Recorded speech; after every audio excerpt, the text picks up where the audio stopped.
Sim, tivemos avanços, mas, como eu disse, ainda restam muitas deficiências no ensino para jovens e adultos, por exemplo, na grande demanda que existe por qualificação profissional para jovens e para adultos também. É uma pena que a gente tenha que antecipar a entrada dos jovens no mercado de trabalho por necessidade de ajudar no sustento da família, mas o fato é que isso acontece e tem uma carência muito grande. A inclusão de crianças com deficiência ainda é algo que precisa avançar muito também. Quanto aos CELs, de fato, essa prefeitura não tinha interesse em continuar com o projeto e foi à custa de muita insistência que retomou, mas não é verdade que era só querer para começar a fazer no dia seguinte, porque havia terrenos em condições irregulares do ponto de vista da situação ambiental e algumas outras. Mas, felizmente, o bom projeto dos CELs, do qual eu sou muito fã, foi retomado, mas ainda há o que resolver, por exemplo, em relação à qualidade de ensino no próprio CEL. O rendimento das crianças que estudam no CEL não é melhor do que o rendimento das crianças do resto da rede pública. O próximo a perguntar agora é o senhor Paulo Maluf. Eu pergunto ao candidato Geraldo Alckmin. Quando prefeito a primeira vez, é de minha autoria o projeto de lei para a criação da Secretaria Municipal da Cultura. Quando governador, também foi meu projeto de lei para criar a Secretaria de Estado da Cultura, inclusive muitos festivais. Quando candidato a presidente da República, estava no meu projeto de lei criar o Ministério da Cultura, que Tancredo criou depois. Eu pergunto, qual é o seu projeto para a cultura aqui na cidade de São Paulo? Eu quero responder ao candidato Maluf, dizendo que essa é uma prioridade do meu programa de governo, porque São Paulo, que foi a capital da indústria, hoje ela vai se consolidando como uma capital mundial de serviços e, inclusive, deve crescer a importância do turismo de negócios. Hoje as pessoas ficam no máximo 2 dias em São Paulo e nós precisamos manter mais as pessoas aqui para comprarem mais, movimentarem mais a economia, gerar mais emprego e mais renda. Então, São Paulo precisa ser a capital da cultura. O governo do estado, o governador Mário Covas e o meu governo, nós investimos muito na cultura aqui em São Paulo. O Museu da Língua Portuguesa, que inaugurei antes de deixar o governo, e fico feliz que na Estação da Luz, onde hoje é o Museu da Língua Portuguesa, nós temos o 2º museu mais visitado do país, o novo prédio da Pinacoteca do Estado, a Estação Júlio Prestes, que foi convertida na melhor sala de orquestras do país, que é a Sala São Paulo, a Orquestra Sinfônica do Estado de São Paulo, a OSESP, hoje uma das melhores orquestras do mundo, o Projeto Guri, por onde já passaram 150 mil crianças e jovens, um grande projeto de inclusão social, e eu vou, como prefeito de São Paulo, se Deus quiser, fazer a Broadway paulistana, ou seja, revitalizar o centro de São Paulo com grandes investimentos na área cultural e levar os bons projetos para as regiões mais distantes. Quero dizer ao candidato Geraldo Alckmin que, quando prefeito, eu tive um dos melhores secretários de cultura da prefeitura, que foi Rodolfo Conter. Foi até espantoso que ele, sendo comunista, foi convidado por mim, aceitou e foi o melhor secretário de cultura dessa cidade.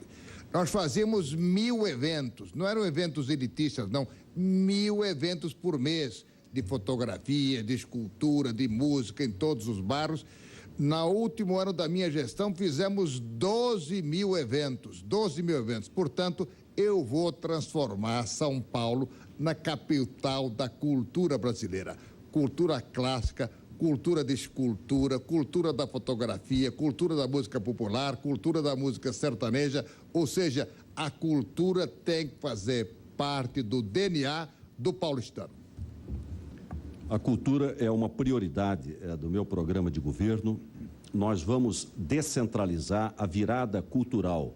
Ela será a virada das estações. Nós faremos em cada entrada das estações do ano uma virada e levando a todas as regiões de São Paulo, sul, leste, norte, oeste, enfim, descentralizando, investir nas bibliotecas, nos telecentros. Vou colocar a lei Marcos Mendonça, a lei Mendonça, fortemente para poder ter fomento através da iniciativa privada. Hoje ela tem um investimento muito pequeno e nós vamos crescer o fomento para cinema, teatro, artes cênicas, pintura, literatura, circo aqui mencionado. Vou colocar recursos no próprio orçamento e fazer um grande projeto de inclusão social pela cultura. E São Paulo, que vai sediar a Copa do Mundo de 2014, nós vamos criar um novo centro com a iniciativa privada de eventos, porque o Anhembi já está lotado, consolidando São Paulo, essa grande capital mundial. A próxima pergunta é do candidato Renato Reichmann. Vou perguntar para o deputado Paulo Maluf. Deputado, São Paulo tem um grande déficit de salas de aula, de atendimento médico. Como que nós vamos fazer para resolver esse problema pagando R$800, R$900 para um professor ou pagando R$25 por hora para um médico trabalhar a 3, 4 horas de distância, às vezes, da casa dele? Da onde que vem os recursos para pagar apropriadamente o profissional, já que equipamento sozinho não faz nada? Eu gostaria de informar ao candidato Reichmann e à cidade de São Paulo que o primeiro e único plano de descentralização da saúde foi feito pelo governador Paulo Maluf, quando teve como seu secretário de Estado da Saúde o professor Adib Jatene, reconhecido mundialmente como um dos melhores cirurgiões e melhores administradores. Ou seja, levamos o projeto ao Banco Mundial, o Banco Mundial aprovou, porque até então a maioria dos hospitais estavam todos eles no espigão da Avenida Paulista. Quem tivesse, por exemplo, um acidente em São Miguel Paulista ou em Capão Redondo e precisasse de uma neurocirurgia, ele morria a caminho do hospital porque demorava 1 hora para chegar até lá. Pois bem, então todos esses hospitais que todos os governos depois construíram na periferia, foi um plano de saúde pública feita pelo governador Paulo Maluf, pelo secretário Adib Jatene e que foi submetido e aprovado ao Banco Mundial. Ora, o que eu quero dizer para a população de São Paulo, que saúde não é só verba. Verba é importante. Veja, no plano do orçamento, eu com 24 bilhões, quando prefeito, fiz mais que os outros com 150.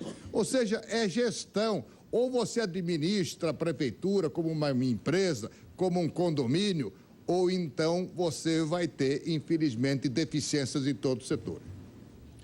Bom, lamentavelmente não foi respondida a pergunta, que era da onde que vai vir o dinheiro para pagar apropriadamente os profissionais. Não dá para pagar médico a R$25 a hora, não dá para pagar professor a R$900 no mês, a não ser que a gente queira que ele trabalhe em 2 ou 3 escolas e dê 60 horas de aula.